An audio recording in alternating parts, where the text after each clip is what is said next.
friends, and welcome to the School Librarian Learning Network podcast. I'm Steve Tatro, also known as Dr. T Loves Books, and I love talking about all things related to school libraries. I may be an old dog, but I'm always trying to learn new tricks. In each episode of the SLLN podcast, I'll chat with a school librarian about a lesson they love. Hopefully, this can be a place for school librarians to get ideas and find new ways to engage with their students and staff. As a good friend likes to say, we're better together. So I hope this podcast will help school librarians connect with and learn from each other. The opinions and ideas shared in this podcast by myself and my guests are our own and do not reflect those of our school districts. And because school librarians always strive to be good digital citizens, I cite sources when using material that is not my own. Without further ado, let's get to this week's episode. Hey everybody, we're back, and I have met a new friend that I'm very excited to get to talk to because Todd has been sharing some stuff online that really has gotten me interested and excited. And even just when he's been talking to me about the stuff that he's going to share with us, his excitement is so palpable. I love it. I'm so excited that he's here. So Todd, welcome. Thank you for being here. Why don't you take a second and tell folks a little bit about you? Sure. Well, first of all, thank you so much for this opportunity. I really enjoy your podcast and learning from all the other librarians. The world is amazing, and I have learned way more from folks in my PLN than I ever did in library school. So a little bit about me. I'm a 32-year educator. I work on the North Shore of Chicago in a very small community called Winnetka.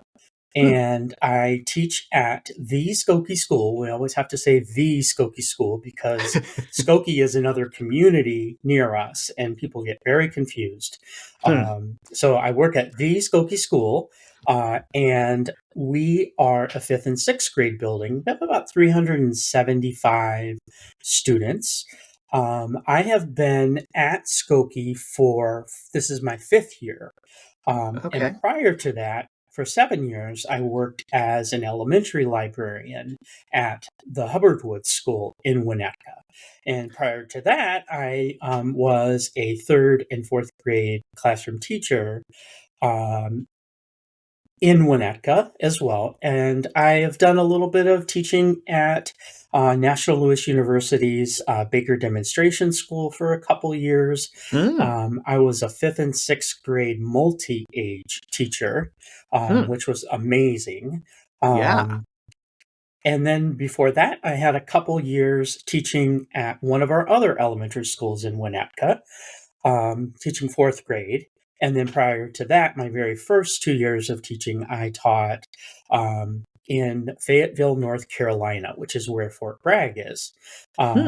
So that was an amazing experience. Diverse cultures and students from all sorts of backgrounds and a very different style of education than I had ever experienced. At the time, in the early 90s, when I was in school at Ohio University, I was part of a group called the Institute for Democracy and Education. And that organization really, really focused on John Dewey's work and learning by doing. And so my professors were heavily influenced by the progressive education movement. And I think it's kind of a neat story. Do you mind if I share? Please, go ahead. Okay, so while I was in college, one of my professors, his name is George Wood, was working on a book. The book would eventually be called Schools That Work. And it was a celebration of public schools around the country that were doing amazing things. And one day in class, he said, "Is anybody interested in going to Chicago with me this weekend? I'm gonna go interview some principals."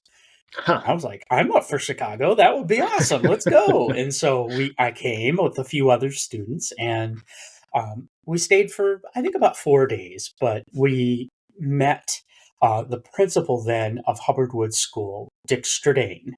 And we also went to Cabrini Green, which was a housing project in Chicago, and met a phenomenal teacher and principal there as well. And so you just got this incredible dichotomy of education.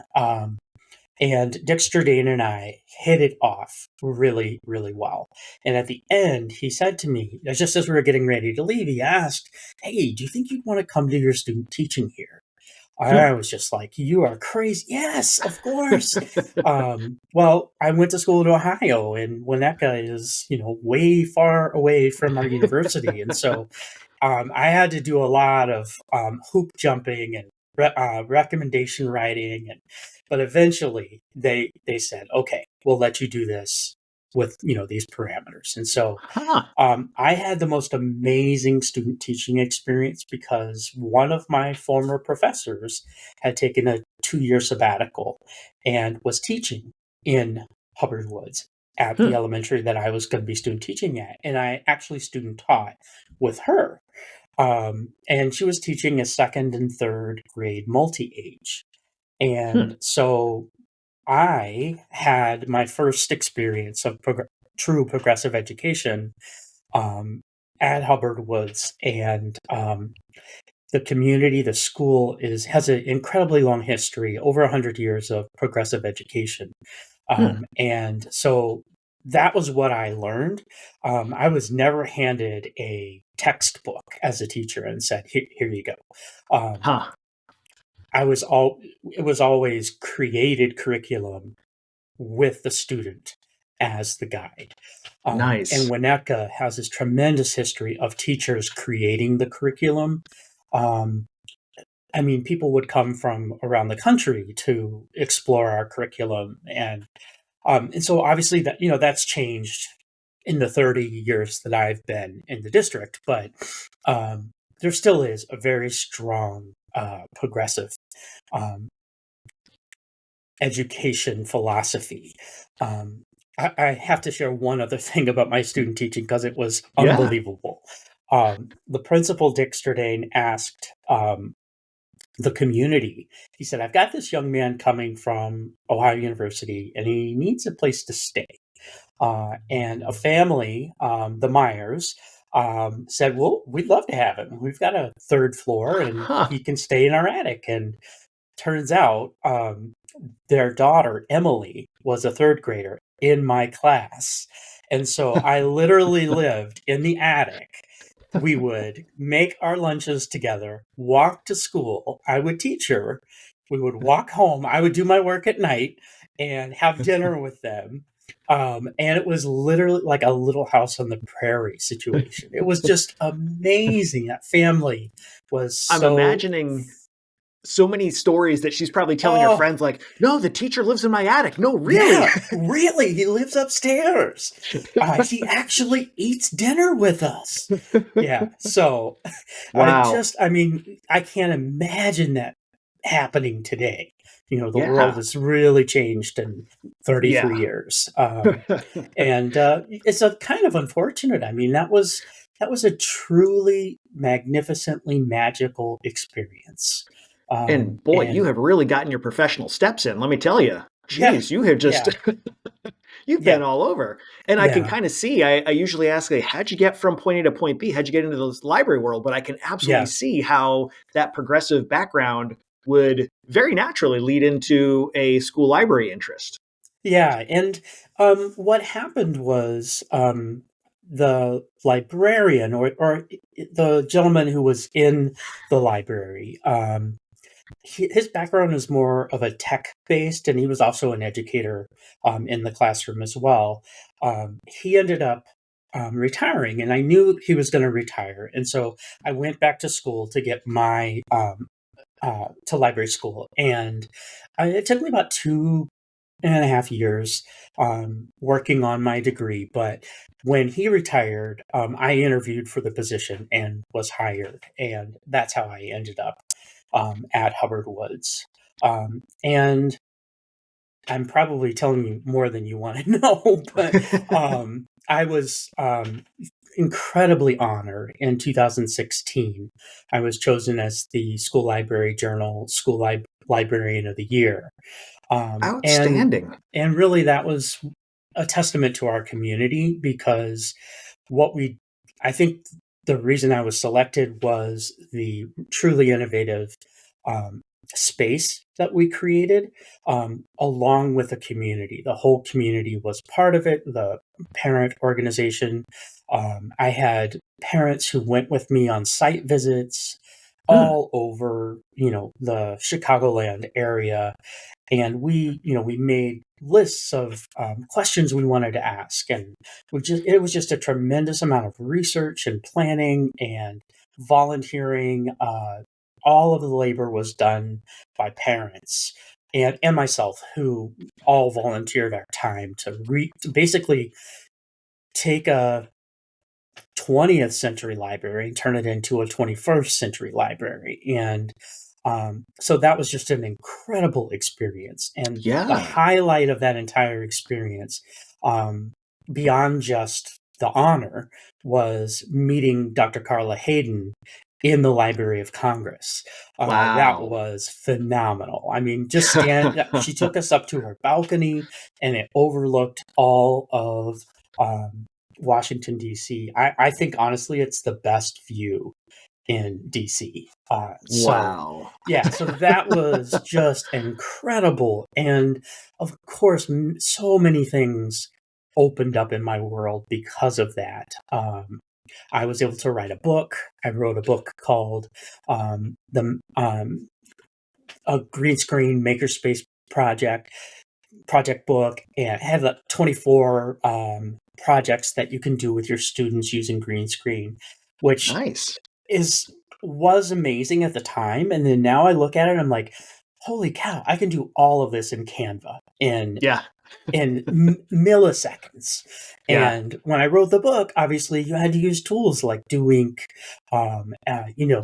to be able to recreate some of these things. But it's just great to see how much evolution we've had in the tools and the processes. I mean, my students are incredibly adept at these skills. And I think part of that too, like when you were saying that a lot of the credit went to the community and the parents for creating your space, and I think a big part of that, and I think a lot of us tend to do this, is the fact that you were a driving force. Like your passion and your energy and your interest in making this happen, they helped. But I think without you there, none of it would have happened. So I think it's important to take some credit for, this amazing thing that you did. And I mean, that passion, that energy comes through in all the sharing that you do. And speaking of, you've got this amazing lesson that I so want people to hear about, because this was, when you were telling me about it, I was like, oh my gosh. And you were so excited to talk about it, which I love too. Like you could not wait, which is awesome. So the title of this lesson is Bookprints, which is interesting. And I imagine that's like footprints, maybe, or maybe not. Exactly. So the concept is not mine. It's actually a fellow librarian from Illinois, Rhonda Jenkins. And I discovered this on Twitter, of all places. I still call it Twitter. And I saw these beautiful images that she had shared with a footprint, like a black line outline of a footprint. And around the footprint on the outline were these images of the book covers of students. And then at the top, it said something to the effect of reading, Todd's book print. Reading is important because, and then the students responded. And I just thought that was the coolest thing, because when you look at it, you can see sort of an evolution of students' development as readers. Some of them would share like their favorite books, and you could clearly see like, oh, they've read these in the last year. Many of them were new. And then there were other students who had they had a picture book or a board book, and then that triggered something in my mind like, oh, wait a minute, this is almost like a timeline. And I came to my colleague Gina and Matt and Crystal. Crystal is my library associate, who is amazing. She is a trained librarian working as an associate. She's way Wow. overqualified, but she's amazing. And then Gina is our tech educator in the building, and then Matt is our tech integration specialist. And so I brought this idea to them, and I said, hey, this is really neat. What could we do with this? And so we started it was just one of those popcorn. Gina would say something, and Matt would say something, and Crystal would say something, and pretty soon we were all like, "Oh my god, this is going to be amazing!" And that's, I think, the best way. That's one of the elements of collaboration that I think gets glossed over sometimes, is the fact that we might have this idea that we're excited about, but when you start sharing it, we're only one perspective. We're only one view of what this could be. And when other people start throwing in their ideas, you go from having that one note soup to a really rich stew of ideas. I haven't had dinner yet, so all my metaphors are dinner. But so this is amazing. So you've got a group that you're working with to make this happen. Yes. And so what we ended up coming up with was, let's take the idea of the book print and make it both a timeline of students' reading passion, but also let's teach them some very cool skills that will be useful later on this year. We've got another project that we just began, but we wanted the kids to learn about hyperlinking and being able to take that image of the book cover and make it hyperlink to another slide. And on those slides, we were asking the students to respond to, at minimum, 2 sentences about the book. And it would be, what is this book about? And why is it important enough that I put it on my book print? Okay. And some kids gave the minimum, and some kids went nuts. They were just amazing. And then on that slide, each slide, there was a graphic that the students created. And I did many lessons around book cover design. And I taught something called visual hierarchy to students.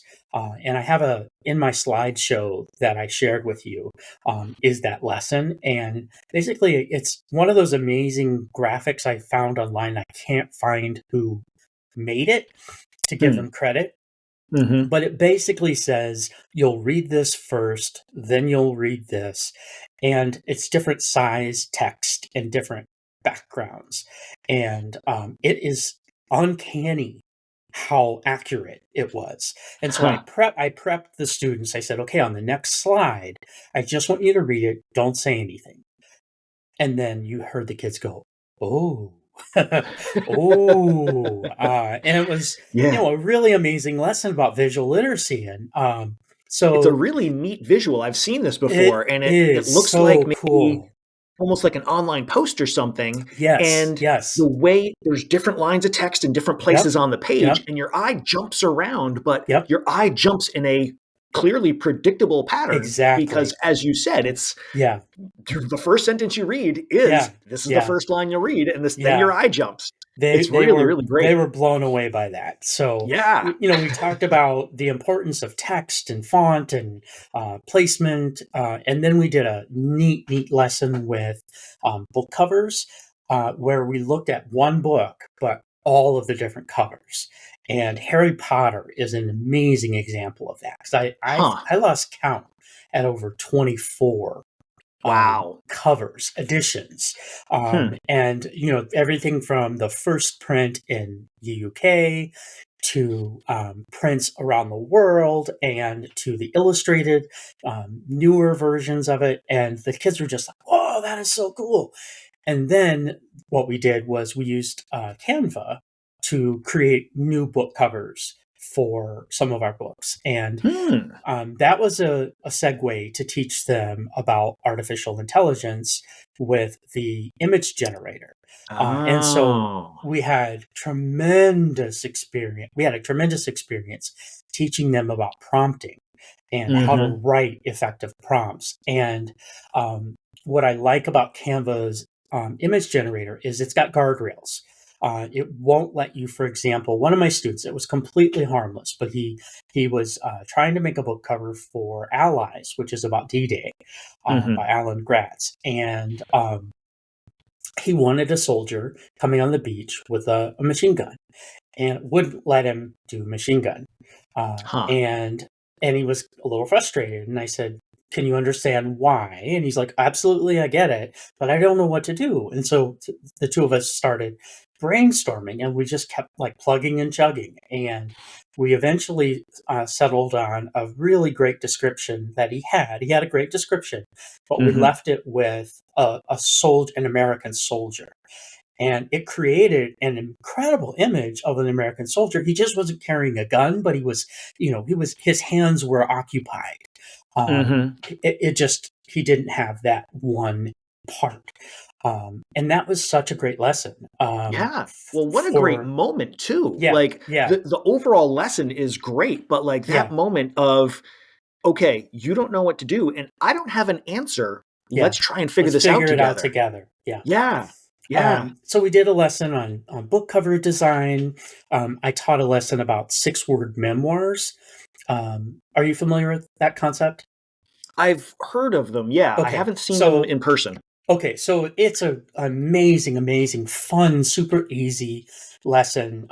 Basically, it's kind of a legend because we don't really know if it's true or not. But Ernest Hemingway apparently was challenged once, and I believe it was in a bar of all places.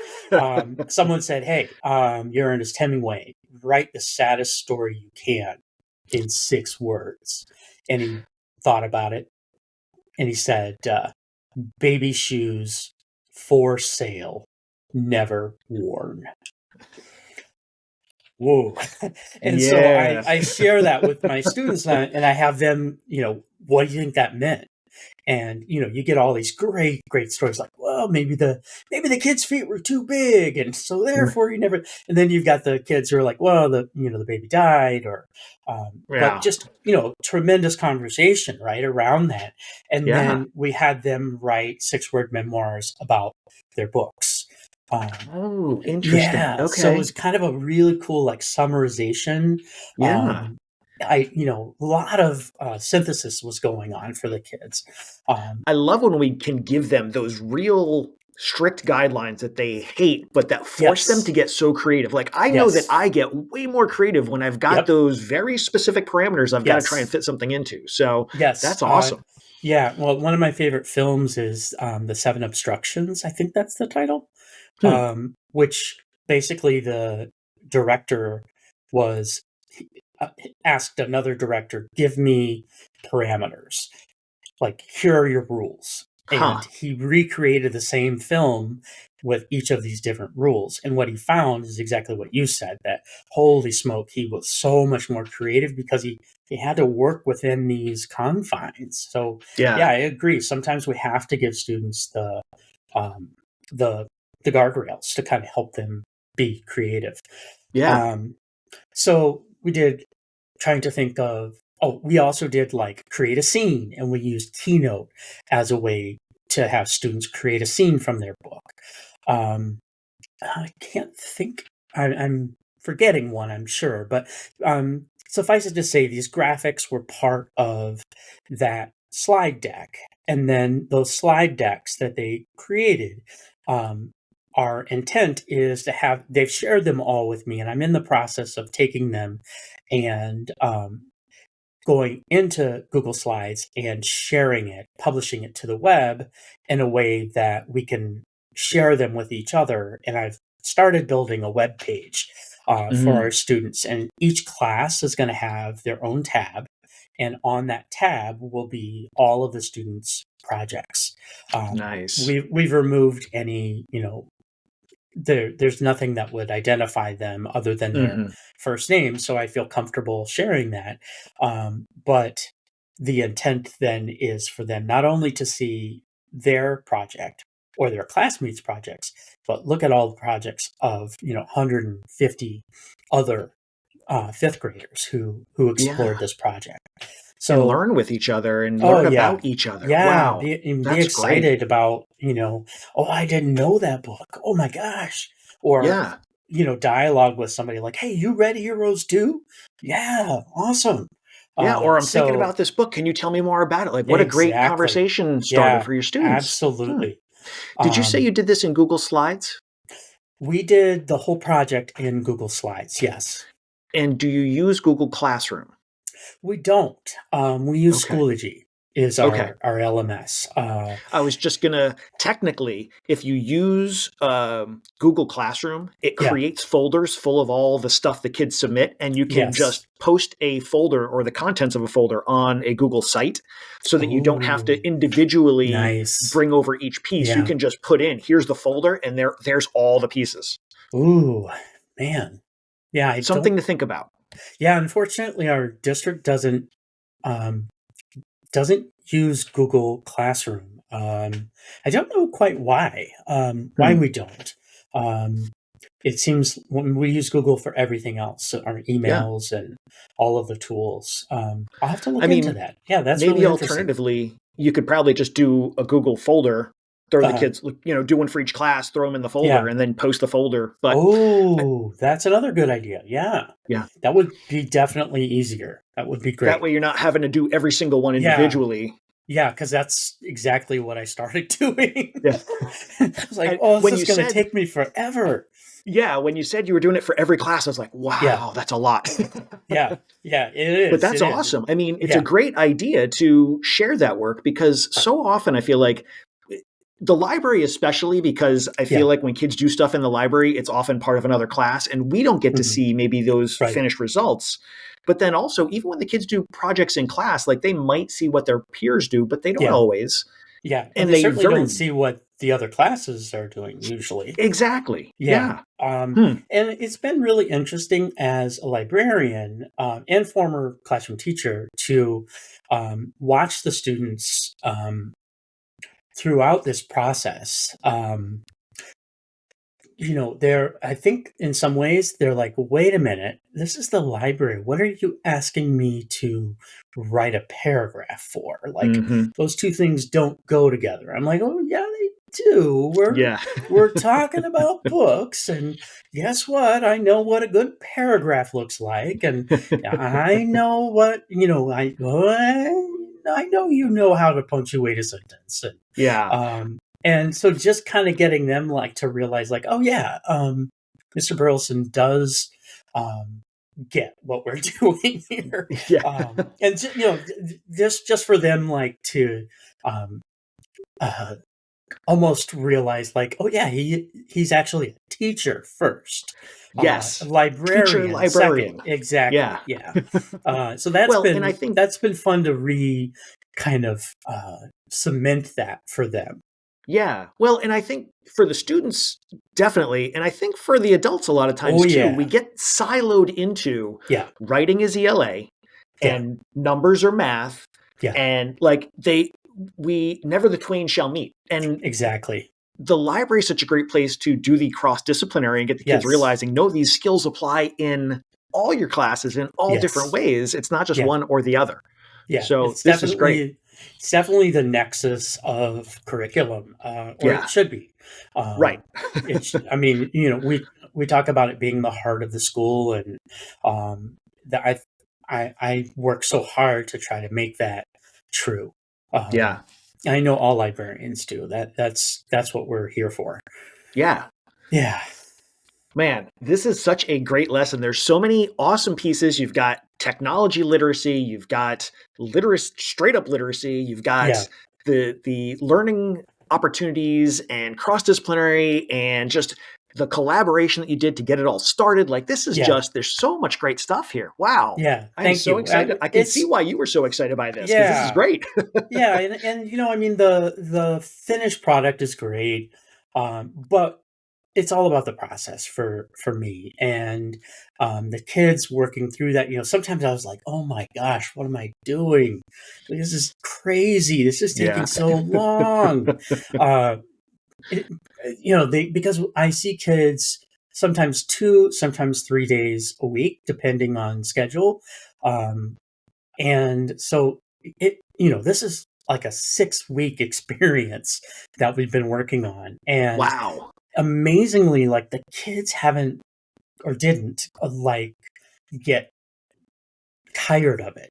I think they were so excited to be creating that they were just Okay, we're still working on this. All right, let's do it.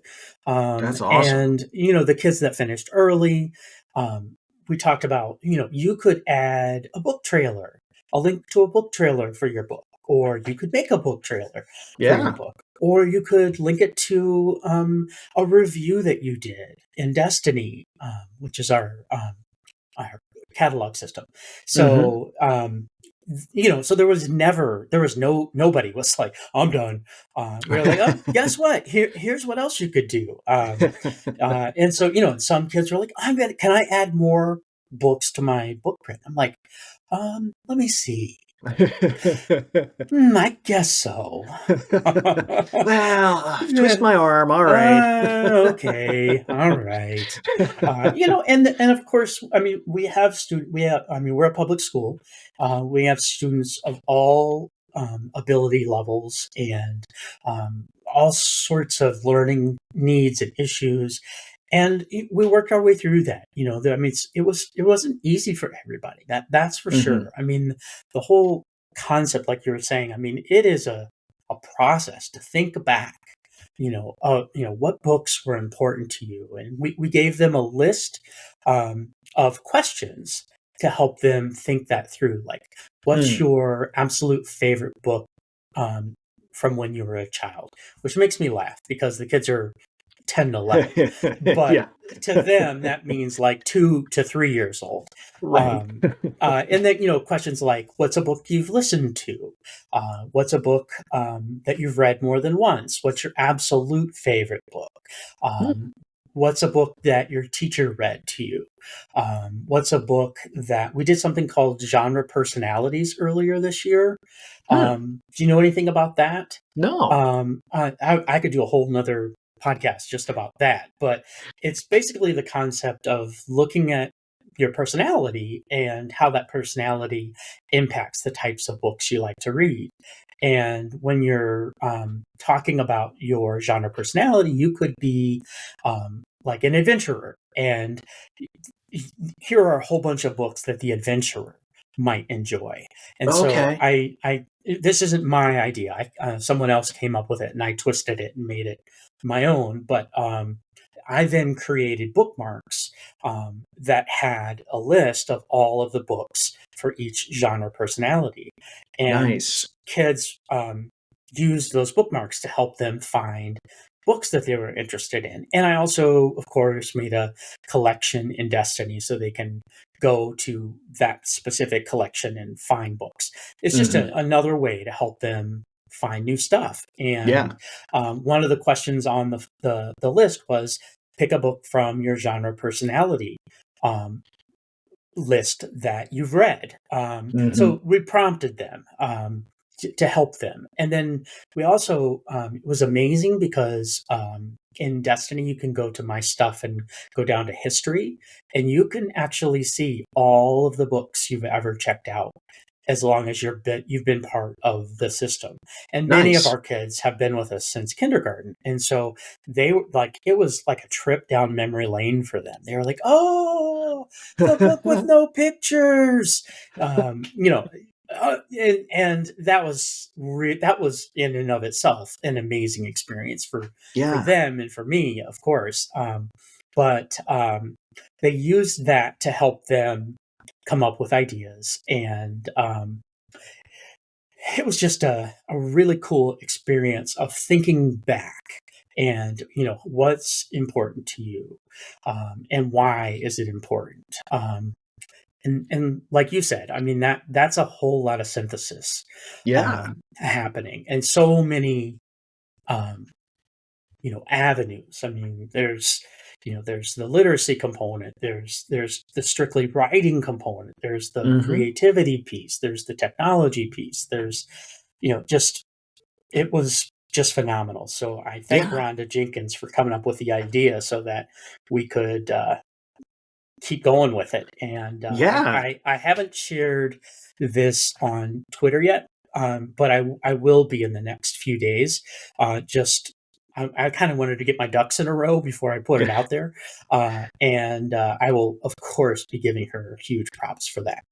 That's awesome. Wow. I mean, this lesson, like I said, I love this lesson. This is so great. There's so many elements, and that you had 6 weeks to work on it, or that the kids were engaged with it for 6 weeks, clearly speaks to how much they were invested in what they were doing, which is outstanding. Like, clearly that's the mark of a good lesson right there. Yeah, So absolutely.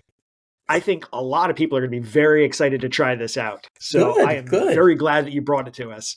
We are now going to take a 90-degree turn. We're going to go into our book break. Book break.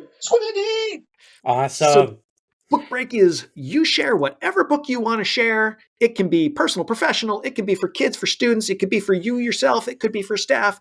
Anything you like. So what's a title you want people to know about that they should maybe be checking out? Okay.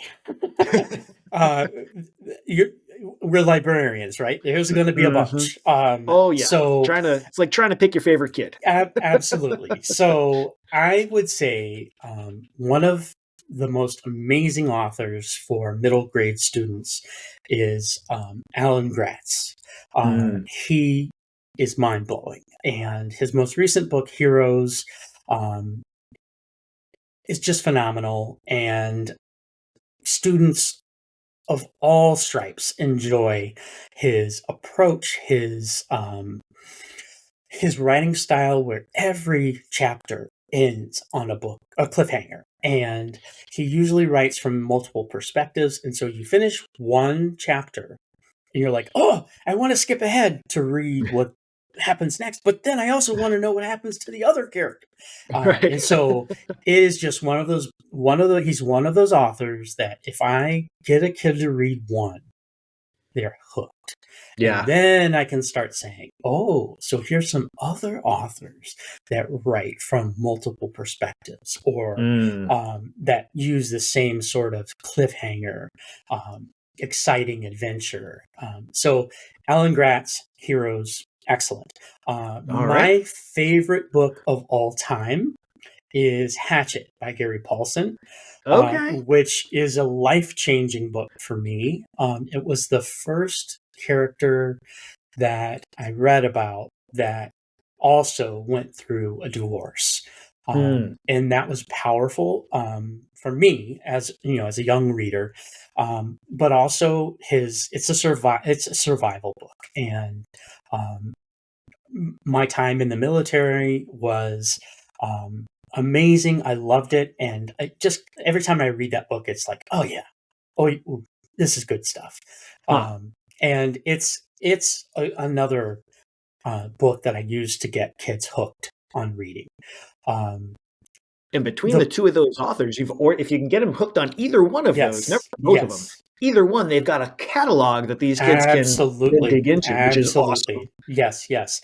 And then as professional books, there is a phenomenal book called Loving Learning by Tom Little. And Tom was a huge part of the Progressive Education Network. And if folks don't know what that is, they really need to check out PEN online. It is a phenomenal organization of like-minded people who are educating students and wanting them to experience progressive education. And Loving Learning is Tom's book that he wrote just before he passed away. And it's just a phenomenal book. All educators should read that. We're going to be doing a book study in our district with teachers that are interested in that in the fall next year, and I just can't wait. It's going to be really just a great experience for. We've got so many new teachers in our district that are coming from all sorts of backgrounds, and there's a grizzled veteran like me that's been around and has seen so much change. It's great to connect those two, and so I'm excited to be able to do that, but also to learn from them. So very excited, and Tom's book is a tremendous way of doing that. Nice. Personally, I also just read a phenomenal book called The Exvangelicals by Sarah McCammon. The subtitle is Living, Loving, and Leaving the White Evangelical Church. And Sarah McCammon is an NPR reporter, and she talks about in this book pretty much how she came to an understanding that it didn't work for her for a whole lot of reasons. We don't have to necessarily get into it because it is politics, but it is a fascinating. Her journey was just amazing, and it resonated with me personally in so many ways because I've also made a shift in my own personal faith and life, and I saw myself in that book and the many, many, many, many people that she interviews in that book. So anyone that's just interested in a really great read, you don't even have to be a faithful person at all. I think it's, again, amazing to learn about the human psyche and how we think about things and how that can change. And that's healthy. I think change is healthy. Absolutely. So phenomenal book. And then I am almost finished with The Lincoln Conspiracy by Brad Meltzer. Okay. There's a co-author, I can't remember his name, but it is a story about essentially a plot to kill Abraham Lincoln before he was inaugurated in Baltimore, Maryland. And it gets into, you meet Pinkerton, who was one of the first detectives in the United States and had his own independent detective agency. And there's a female detective who is the first female detective in the United States. And it's just, it's so amazing. That's nonfiction, right? It is completely nonfiction, yeah. And but it reads, you're just so excited to keep going, and one of those, it's 2:00 in the morning. But he does such a great job of like placing you in that time period and helping you understand the tensions in the country and the thinking of people at that particular time. And he doesn't make any judgments about it. He just says, hey, this is what's going on. And this is what people thought. And invites you to rethink your own perspectives and your history, what you know about history, like he educates you, almost like pulls back the veil on a lot of history that I thought I knew, but I didn't at all. And so that's a tremendous, tremendous book.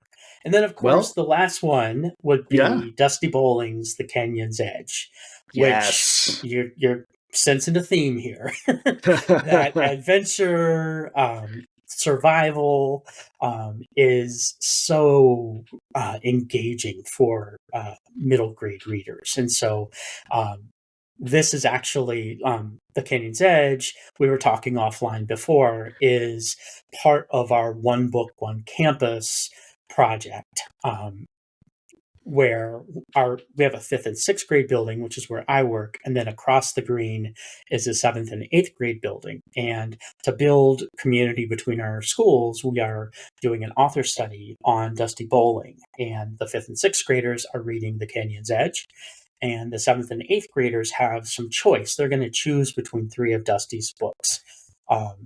And our That's such a great idea, man. Yeah, like one reads are, I think, great, but to expand it beyond just the school and say, we are not just a school, we are a community of learners. Yeah. Well, and I also really like the idea of giving the 7th and 8th graders the choice. My thinking is that most of the 5th and 6th graders will not have read The Canyon's Edge.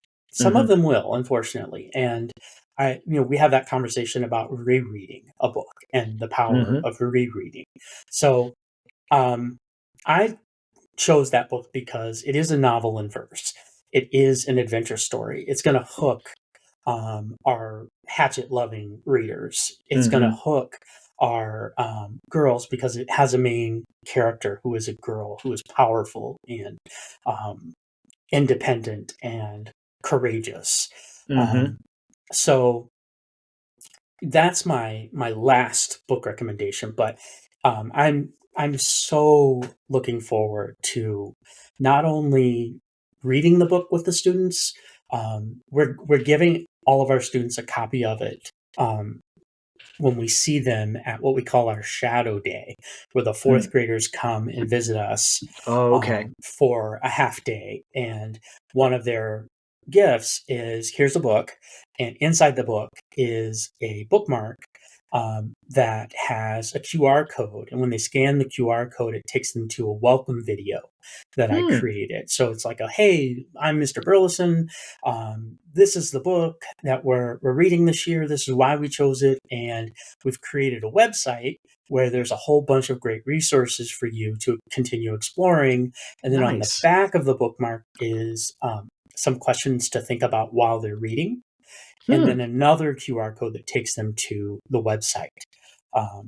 So I've been working this weekend to finish that website. And as I mentioned to you before, it has a tab for teachers with just oodles of teaching resources. And it has some interactive games where the kids can quiz themselves on vocabulary from the book. It's got, I used quizzes, the AI tool, to create different games that test their understanding and knowledge of the book. And again, those they can do them all independently if they want. And I even added things like I added a Google form for them to reflect.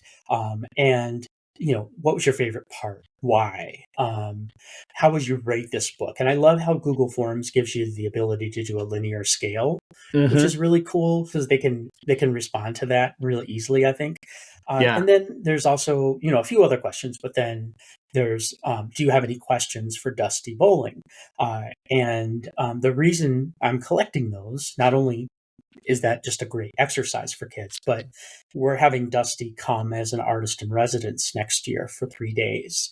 And she's going to do writing workshops with our 5th and 6th graders, a couple of presentations, and she's also going to be working one day with the 7th and 8th grade students. So we just get to be so amazing. Yeah, we get to be immersed with her, which is just going to be so great. I'm really looking forward to next year and this project.